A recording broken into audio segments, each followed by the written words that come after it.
Queda do XPML11. O que está acontecendo com o fundo? O fundo da XP de Shopping Centers caiu quase que 10% nos últimos 6 meses. O que está acontecendo? Alguma coisa específica? O fundo está explodindo? Bom, nesse vídeo aqui eu vou explicar exatamente tudo o que está acontecendo com o XPML11 para você entender o que está por trás dessa queda. E bom, se você não me conhece, meu nome é Matheus Lima, sou especialista em fundos imobiliários aqui do Tio Fiz. Se você gosta de fundos imobiliários e renda passiva mensal, aproveita para se inscrever no canal, porque toda semana tem conteúdo aqui para te ajudar a aumentar a renda passiva com segurança e investindo, obviamente, nos melhores fundos imobiliários do mercado. Então, vem aqui para a tela do computador para a gente ver na prática e começar a discutir aqui tudo o que está acontecendo com o XPML11. Então, vamos lá, turma. O fundo ele vem caindo aqui nos últimos 6 meses na casa dos 10%. O fundo estava ali a 116 por cota, ali em abril, em maio. E coincidentemente ou não, óbvio que tem a ver com isso, né? Foi nesse momento que o mercado de fundos imobiliários começou a dar uma patinada, né? Começou a dar uma azedada. E por que isso aconteceu? Sendo bem prático com vocês, isso aqui está relacionado com a situação do Brasil aqui, toda aquela incerteza de inflação, toda a incerteza ali referente à situação fiscal do Brasil, entre gastos, né? E assim, o governo vem gastando, e isso naturalmente traz ali o risco de inflação aqui no Brasil. O risco de inflação está atrelado ao quê, Matheus? A Selic subir. Então, o mercado de fundos imobiliários, nesse momento aqui, na verdade, o mercado brasileiro de investimentos, ele mudou o cenário.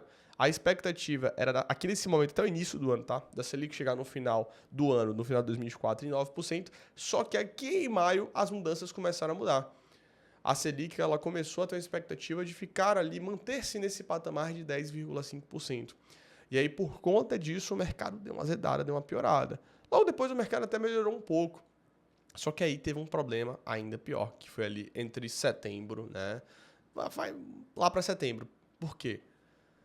Nós começamos a ver um risco ainda maior de inflação no Brasil. Nós começamos a ver um risco ainda maior aqui do governo gastar mais e não controlar os custos. E qual é a receita de bolo disso? O Banco Central, ele optou por aumentar a taxa básica de juros, a taxa Selic. Isso ficou ali uma clareza muito grande no mercado, até o dia que de fato aconteceu.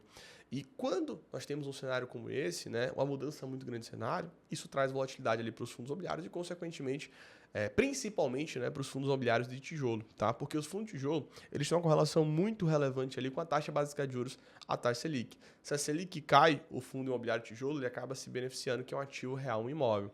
Só que se a Selic sobe, cara, volatilidade pega. E aí, por conta disso, né, desde que a Selic ali começou a ter expectativa de alta e, de fato, subir, cara, o XPML11 ele caiu 7%. E nesse momento, muitos investidores começam a se perguntar o que está acontecendo, se aconteceu alguma coisa, se o fundo vai quebrar. Tem gente que pergunta até isso. E, cara, não, tá? Isso aqui está relacionado muito mais ao cenário macro Brasil. Por quê? A Selic subindo, obviamente isso traz ainda mais volatilidade para o tijolo, porque o tijolo ele tem imóvel real. E o XPML11 ele é um fundo de tijolo, um fundo de shopping centers e acaba sofrendo por tabela. Inclusive, paralelamente a isso, esse movimento, o fundo ele assim, vem no patamar de rendimentos bem interessante no ano todo, aumentou até um pouquinho ali, de 0,91 para 0,92, tanto que o dividend yield nos últimos 12 meses está em 10,49%, estou falando de um fundo de tijolo ali, no maior, na verdade, fundo de tijolo da Bolsa de Valores, né, com mais de 6 bilhões de patrimônio líquido, ele está pagando um dividend yield líquido de 10,49% ao ano. Cara, tá pagando bem para um fundo do tamanho dele, um fundo bem robusto. E aí uma coisa aconteceu, né? O portfólio dele, patrimonialmente falando, ele estava assim, sendo ali a 111, 112 reais. Só que teve uma reavaliação patrimonial positiva, e foi positiva mesmo, tanto que o fundo ele chegou patrimonialmente ao valor de 119 reais, mostrando que os imóveis estão valendo mais, mesmo que diante de um contexto ali, de um cenário macro mais difícil, mais complicado, mais complexo mesmo. Então, o fundo, ele se mantém ali com seus fundamentos, vem negociando bem, vem crescendo bem, está com caixa robusto, muito mais relacionado ali às compras que ele vem fazendo. Esse ano ele cresceu demais, turma. Só para vocês entenderem, eu estou falando de um crescimento aqui do fundo, ó. Cara, olha só, ele iniciou o ano com 3,7 quase bilhões. Ele veio para 4,4, chegou a 6,1 e está chegando aqui a 6,6. É uma coisa impressionante o crescimento do XPML11 nesse ano de 2024. Estou falando de um crescimento quase que de 3 bilhões de reais de patrimônio líquido no final do dia. Cara, é muita coisa. Isso foi por emissão e valorização patrimonial. Só que em contrapartida a cotação caiu. E a cotação caiu por quê, Matheus? Por conta do cenário macro. O mercado hoje de fundos imobiliários ele vem passando por esse estresse maior, não só o mercado de fundos imobiliários, mas o mercado brasileiro como um todo, por conta da incerteza fiscal do Brasil. O O governo gastar mais, isso traz o quê? Inflação. Se a inflação ela aparece, ou pelo menos tem um risco iminente da inflação aparecer aqui no Brasil, o que o Banco Central tem que fazer? Ele tem que subir, elevar a taxa básica de juros, a taxa Selic, para controlar a inflação. Então, nesse momento aqui agora, a gente está subindo a Selic, subindo a taxa básica de juros. Nesse momento aqui agora, a gente está vendo um cenário de elevação da Selic, e esse momento de elevação da Selic, obviamente, não é interessante para o mercado de fundos imobiliários, sem sombra de dúvidas. Então, é porque traz volatilidade no curto prazo. Apesar disso, obviamente, é que nesses momentos que surgem boas oportunidades.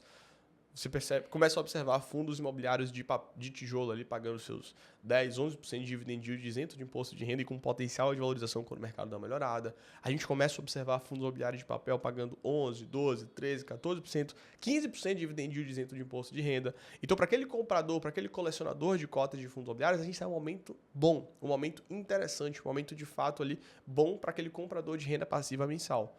Obviamente, selecionando bons fundos imobiliários, pagando o preço certo e montando, né, de forma clara, uma carteira bem diversificada, eu digo de forma estrategicamente falando, né, de forma estratégica. Só que nesse momento aqui agora, a queda do XPML11 ela vem acontecendo muito mais por um cenário macro do Brasil. O fundo está tranquilo, está redondo, está direitinho aqui, está crescendo, está performando, está comprando ativos, está conseguindo destravar valor. Cara, tá bom. Operacionalmente falando, tá bom. O aumento tá interessante. Mas a queda ela vem mais pelo cenário Brasil. Um cenário Brasil que a gente vê de um governo que vem gastando, vem gastando, vem gastando. Isso traz uma incerteza fiscal do Brasil. Consequentemente, o risco é o quê? Inflação. Se a inflação aparece e ela tá, assim, namorando aparecer, né? Isso naturalmente tem o risco ali do Banco Central de elevar a taxa básica de juros, taxa Selic. Então, é isso que vem acontecendo. Acredito que a partir de 2025, ali, pelo menos a meados de 2025, o cenário melhore, porque o Banco Central, nesse momento, ele está sendo, assim, mais forte, realmente subindo de maneira mais conservadora para um risco iminente que está para aparecer. Mas eu vejo com bons olhos as perspectivas futuras, porque os preços estão muito convidativos.